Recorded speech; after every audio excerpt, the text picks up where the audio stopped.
How to Pivot, Part 2. I am on my way to work today, working my trade, cutting hair.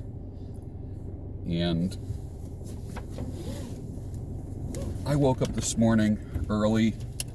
Didn't feel right. Did not feel right. Just in the head. Not thoughts-wise, but literally just didn't feel right. Like, kind of hungover. So I just kind of sucked it up, went back to sleep, drank a big glass of water. Big glass of water is medicine sometimes.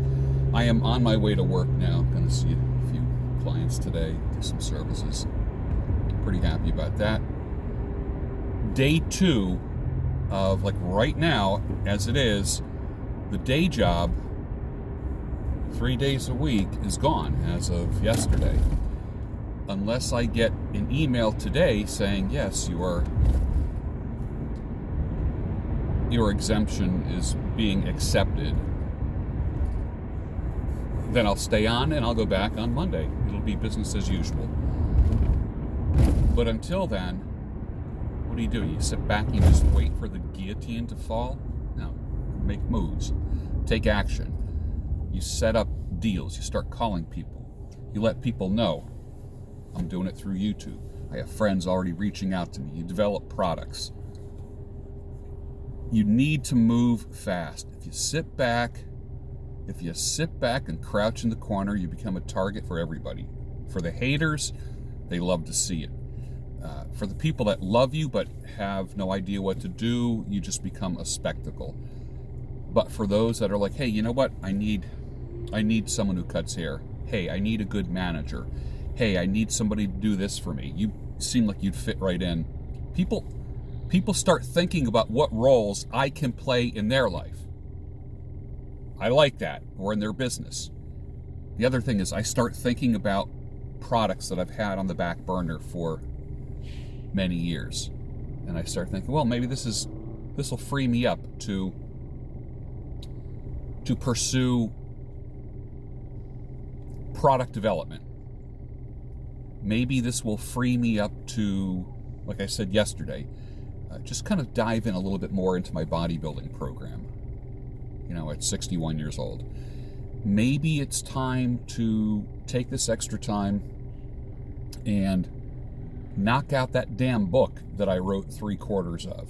Just go away for 3 days and do nothing but write. That's what the pivot is all about.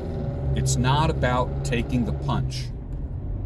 It's about using this time, like so many people will just go into their dark room and take the punch. They just think that the world is against them, everything they do turns to crap, and they feel that they're alone. All right, let me bring back a couple things right now that I talked to you about when going through a breakup or a divorce. You are going to be tempted to feel two things. Number one, that you're all alone. You're isolated. That's lie number one. Lie number two is that it's going to last forever, because right now it feels like forever. You get people, just feeling sorry for you. Nobody kicking down your door. You're like, oh my God, do I have to go back on Indeed.com, Career Builder, Monster.com? Do I have to start looking on Craigslist again? This is where you should have been networking the whole time and developing friendly acquaintances that you can reach out to. This is why you should have taken somebody out for breakfast once a week, just different people once a week, just to stay networked, stay plugged in. This is where all of this stuff makes sense now, doesn't it? Right? So right now, I am doing the Alfred E. Neuman thing. What? Me worry? I'm not worrying. I am not worrying. And you know what? I know that makes the devil mad. I know that. The devil's voice says, be worried. You're alone. It's going to last forever. God's voice says, stand up, stand up tall, arm yourself with courage. Don't think for 1 second you're depressed, you're discouraged. You not only need a job, you need courage. How's that going to happen? If you want to start a job, if you want to start a company, if you want to start doing something, you need courage. Many years ago, decades ago, I went out and bought a squeegee, a 14-inch squeegee and an 18-inch squeegee, and a bucket, and some sponges, and some microfiber cloths. And I went door to door in a business district, washing windows, and a long pole. I was dressed respectably, clean, but in work clothes. I think I had on like Dickies or something like that. Dickies pants and shirt. So I looked like a guy that was clean and dressed for work, smile on my face. I had 24-hour business cards made, and my first day washing windows. This was in between jobs many years ago. $2,000 my first day. $2,000 my first day. Did I enjoy doing it? Not necessarily. Bills had to get paid. It's one of those things where your father teaches you. And if you don't have a father, let me be your father. You do what you got to do. And you do it.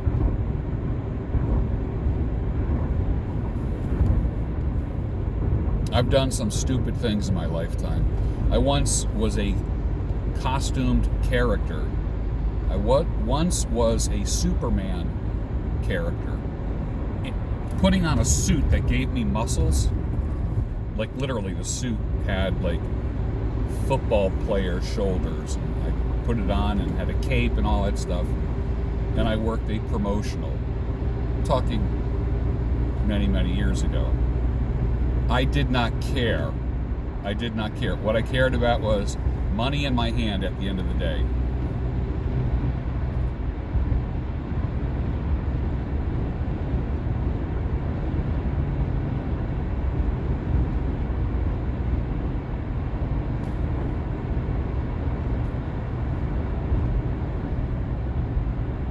Do I care if I lose this job?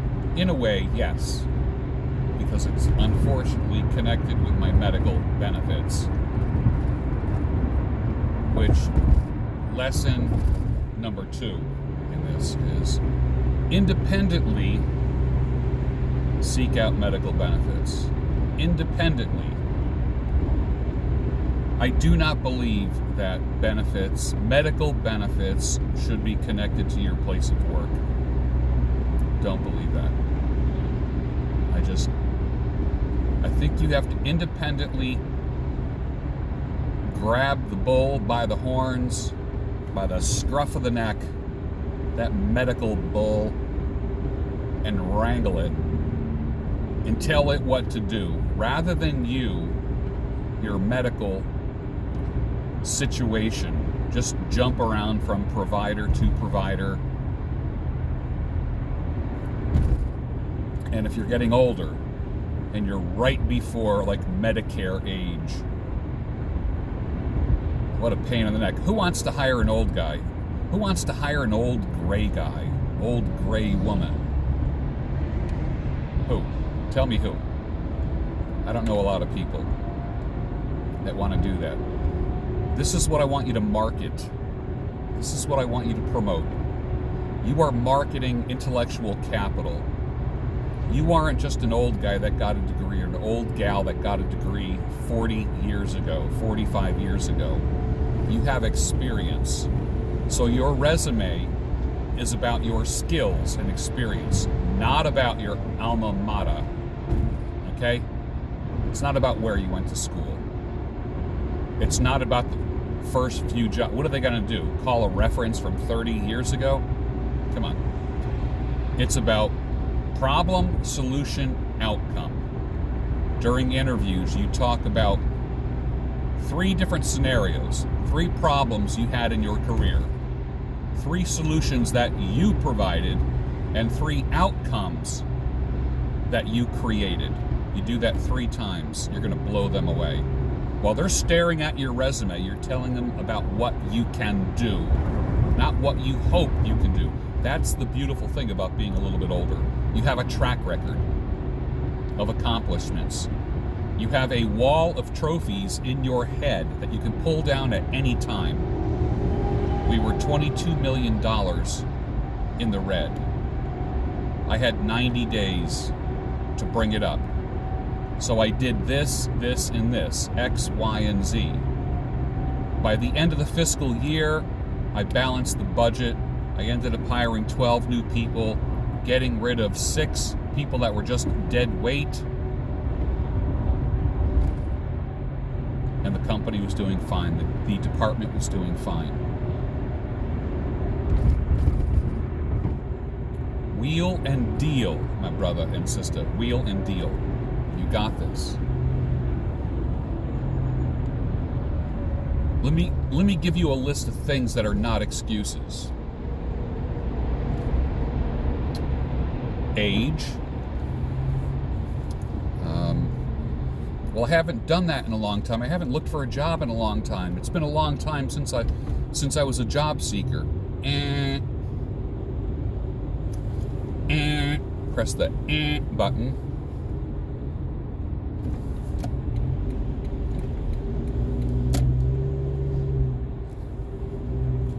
I'm scared. I don't have any new clothes. What are some other excuses that people make? They only want to hire younger people. This is why you stay in shape. This is why you walk. This is why you work out. So you are ready. You have not only functional physical fitness, you have functional mental fitness.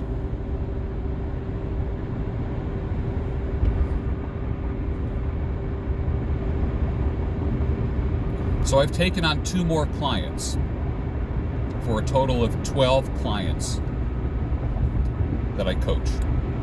I was doing 8 to 10. I took on 2 more. That's good. That's something that I immediately did right away.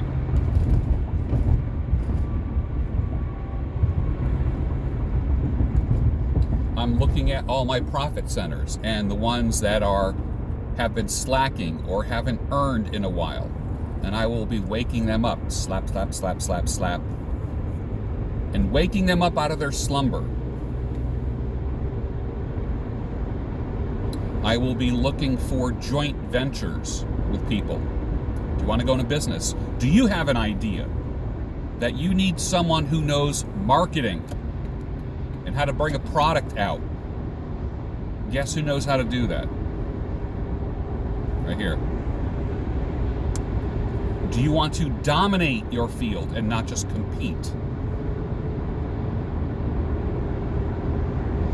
Maybe you are not a cutthroat person. Maybe you just don't have that in you.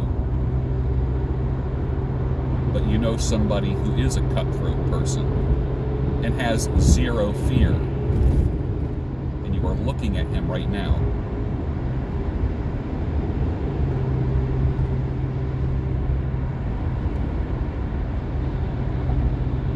Today is going to be a great day because you will make it that way. And if today is a crappy day, that's also your fault because you have control over how your day goes. Nobody kicking down your door? Well, then you better put on those door-kicking boots and lace them up. Start making some phone calls. Start showing up at people's front doors with a smile, because your smile is the key that unlocks doors of opportunity. A frown is the key to closed doors in desperation. Remember, you are not depressed, you are discouraged.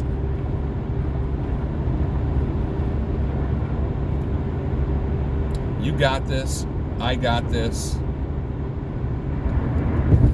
Iron those clothes. Take a walk today. Tomorrow, get up early.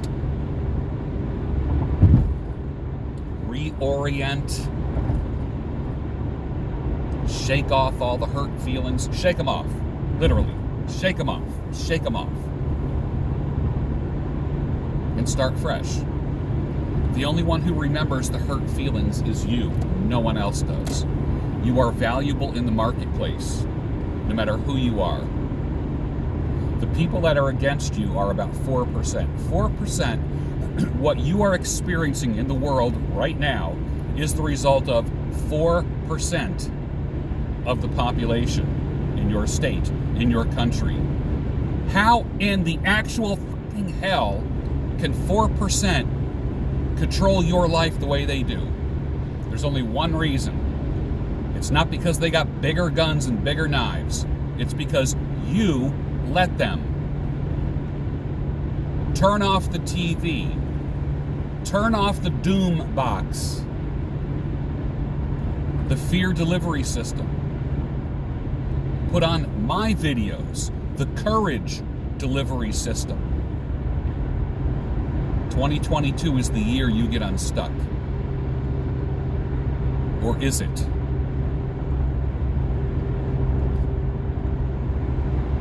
I will talk to you after work today. Hang tight.